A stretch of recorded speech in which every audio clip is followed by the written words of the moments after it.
Alors, ce nouveau master, donc c'est un master qui est bah, comme celui d'Aurélie Nouveau, mais encore plus nouveau parce qu'il ouvre cette année et qu'il est donc voilà, il va essuyer les plâtres dans cette première rentrée. Alors, l'objectif de ce master, qui est un projet de longue haleine, était vraiment d'offrir une possibilité de réfléchir de manière relativement ouverte et très interdisciplinaire et internationale sur la question des interactions entre le droit et le digital, et donc d'offrir une formation qui permette, voilà, de manière assez généraliste, d'aborder les différentes problèmes de transformation de la société en lien avec les technologies digitales, quel que soit votre, disons, domaine de prédilection ou secteur d'intérêt, puisqu'il permet, et vous le verrez, de se spécialiser tout en acquérant des compétences à la fois transdisciplinaires, en droit et dans les spécialités du droit, en dehors du droit dans les sciences sociales,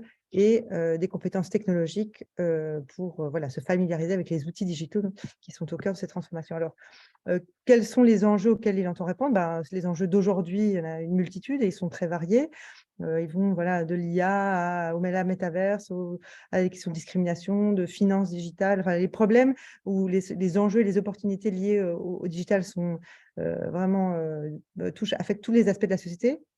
Donc, ce que vise ce master, c'est de vous permettre de développer et des outils juridiques et des manières de penser et de résoudre ces problèmes dans différents rôles que vous pourriez avoir professionnels vis-à-vis de ça. Alors, une des grandes prises de parti de ce master a été de dessiner dans une dimension internationale et relativement globale, à savoir que c'est ni un master de droit privé, ni un master de droit public, ni un master de droit interne, ni un master de droit international. Il a vraiment cette dimension globale qui, voilà, du fait des enjeux du digital, traverse un peu ces distinctions qui peuvent, nous, juristes, nous guider. Et donc là, ça permet de développer la sensibilité, quelle qu'elle soit, à travers ces différentes problématiques.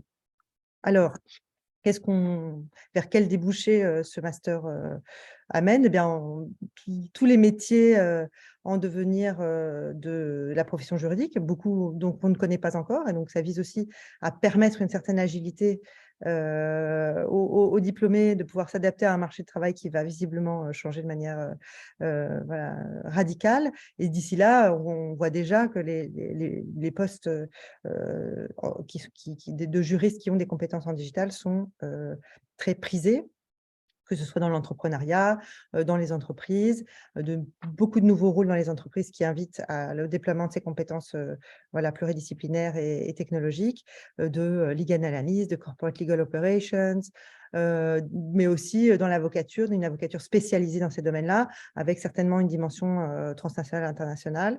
Et voilà, des compétences qui peuvent se diriger vers la cybersécurité, vers la protection des données, vers les affaires publiques en lien avec le digital aussi, si on a sensibilité, mais voir aussi sur les questions de droits de l'homme, de discrimination, voilà, dans un secteur plus associatif, c'est aussi une possibilité. Donc, et administration et entreprise, secteur privé, secteur public, tous les secteurs sont aujourd'hui traversés par la digitalisation et requièrent voilà, des juristes qui puissent penser des solutions et à ces problèmes et avec ces outils-là.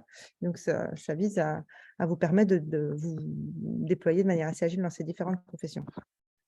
Alors, quels sont les grands objectifs de ce master? En gros, c'est de vous permettre de développer des outils et des compétences qui voilà, vous amènent à maîtriser les instruments de régulation du numérique, des instruments assez classiques et des instruments assez innovants, mais aussi analyser de manière critique les enjeux qui sont liés au numérique pour pouvoir imaginer, concevoir des solutions nouvelles, hein. Une des parties des enjeux, c'est que il va falloir imaginer des nouvelles solutions, et voilà, on est très demandé comme juriste pour pouvoir concevoir des réponses voilà, nouvelles, que ce soit normatives ou autres, pour voilà, imaginer ce qu'on veut faire comme société digitale de demain.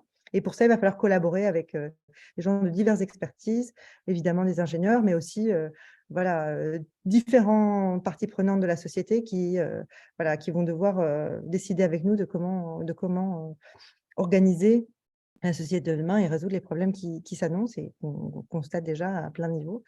Et donc, ça nécessite d'anticiper ces transformations des pratiques. Et pour ça, on va vous former à mobiliser toutes sortes de méthodes, y compris des méthodes de recherche, des méthodes quantitatives, des méthodes appliquées, dans une vision qui vise à voilà, à transcender nos compétences de juriste avec d'autres outillages pour, disons, nous permettre de collaborer avec plein d'autres expertises. Alors, c'est une formation qui a donc, dans cette dimension globale, une prise de parti très internationale. Elle est en anglais entièrement pour ce qui est du M2 et bilingue, français-anglais, 50% français, 50% anglais en M1. Donc on peut évidemment y accéder sans être parfaitement bilingue. L'idée, c'est de vous amener à être assez confiant pour faire un M2 entièrement en anglais. On est accompagné pour ça par différents ateliers. Mais évidemment, il faut avoir une base et en tout cas une appétence à apprendre en anglais, parce que ce n'est pas qu'une question linguistique, c'est aussi culturellement peut-être une autre façon d'apprendre le droit de manière un peu plus, disons, interactive et certainement sous format plus de séminaires et d'ateliers que de cours magistraux. Donc, il faut avoir un goût pour ça certainement. Et donc il n'y a pas formellement de niveau anglais exigé, mais ça voilà, selon vos appétences et vos compétences actuelles et votre volonté de le faire, c'est fondamental, notamment parce que ces questions digitales, c'est pas que une coquetterie de le faire en anglais, c'est parce que toutes ces grandes questions digitales se traitent et se discutent aujourd'hui, visiblement se résolvent en anglais. Et donc c'est important de pouvoir comprendre les conversations qu'il y a au niveau global sur ces enjeux. Et c'est pour ça que ce master a vraiment nécessite aussi que nos juristes soient capables d'interagir dans ces conversations globales et transnationales sur la régulation de ces enjeux. Alors, on a choisi des formats pédagogiques variés qui visent à vraiment allier théorie et pratique.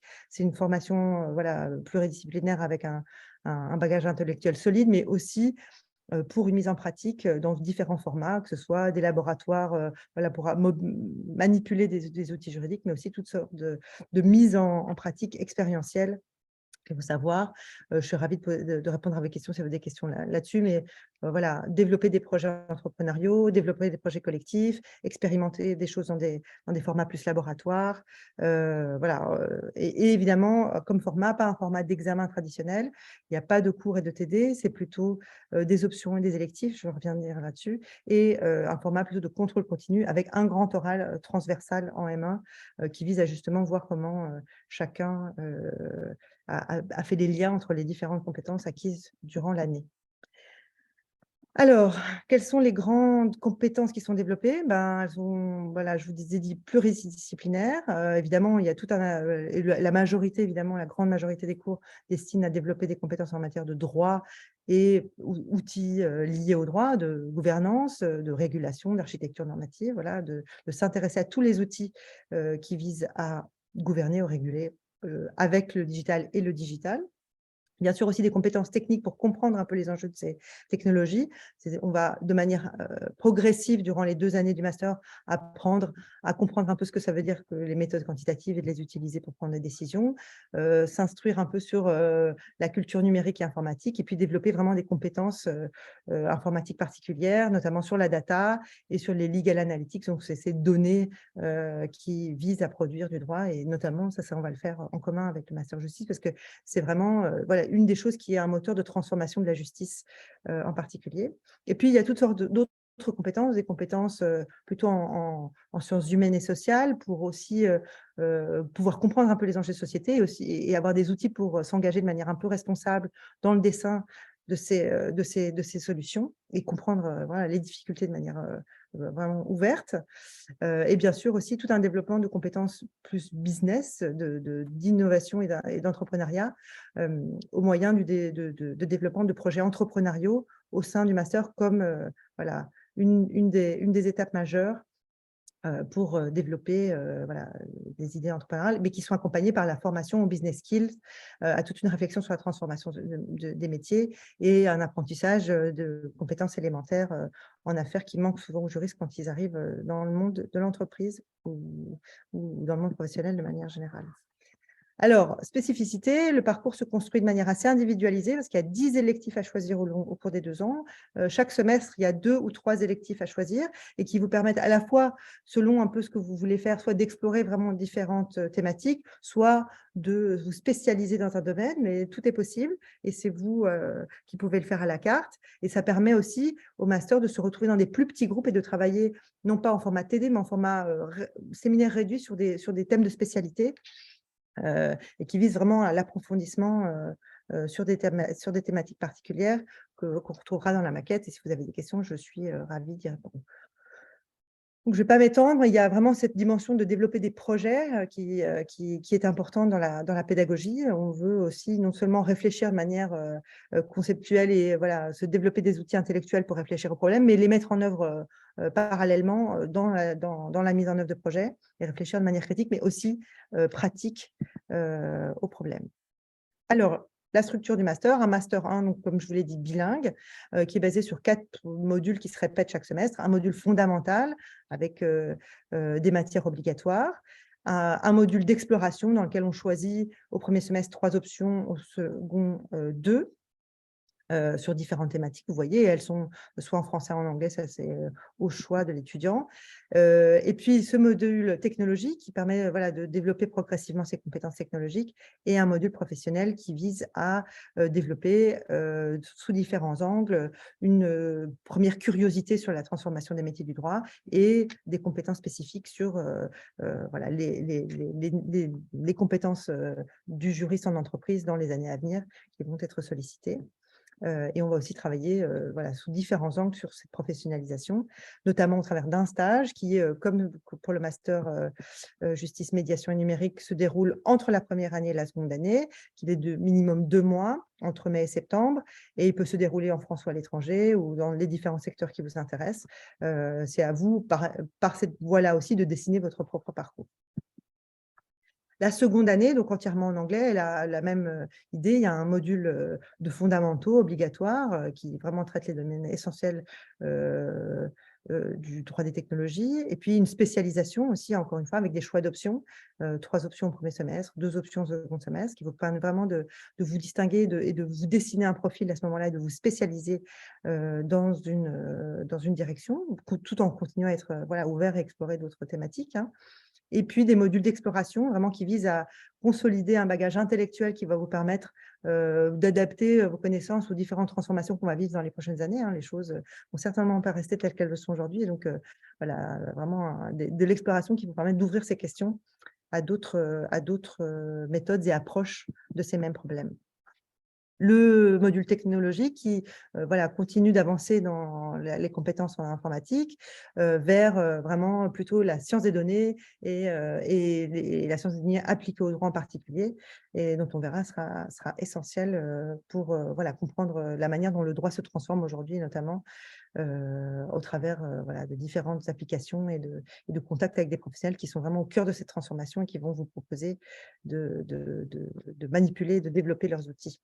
Et puis tout ça accompagné d'un module professionnel, hein, où on continue avec le développement de compétences spécifiques en affaires, par exemple en comptabilité, en gestion, voilà, qui vous permettent de comprendre un peu ces enjeux-là, mais aussi de les utiliser, d'où vous, dans une démarche peut-être plus entrepreneuriale. De développer dans le cadre de l'incubateur un petit projet entrepreneurial qui vous permettre, voilà, en tout cas au premier semestre, d'explorer cette option-là. Et puis au second semestre, vous pouvez choisir soit de le développer entièrement comme votre projet personnel, soit ça ne doit pas être le même, soit de faire un mémoire. Donc, une des directions du M2, c'est qu'on peut faire soit un projet de recherche, soit un projet entrepreneurial comme projet personnel. Évidemment, ces 2 choses sont accompagnées par différents ateliers qui vous permettent d'être accompagnés tout au long du développement de ce projet. Voilà, bon, bah, avec tous ces outils, dans le but de vous permettre d'imaginer un peu ce que ça peut être d'être juriste demain, que ce soit plus dans le domaine de la justice et de la médiation ou dans différents domaines, peut-être de manière plus institutionnelle ou administrative ou entrepreneuriale. Voilà, différentes approches qui vous permettent d'utiliser, de mobiliser votre sensibilité et votre compétence de juriste pour les enjeux qui vous attendent. C'est assez excitant quand même d'avoir 20 ans aujourd'hui. Il va se passer plein de choses. Voilà.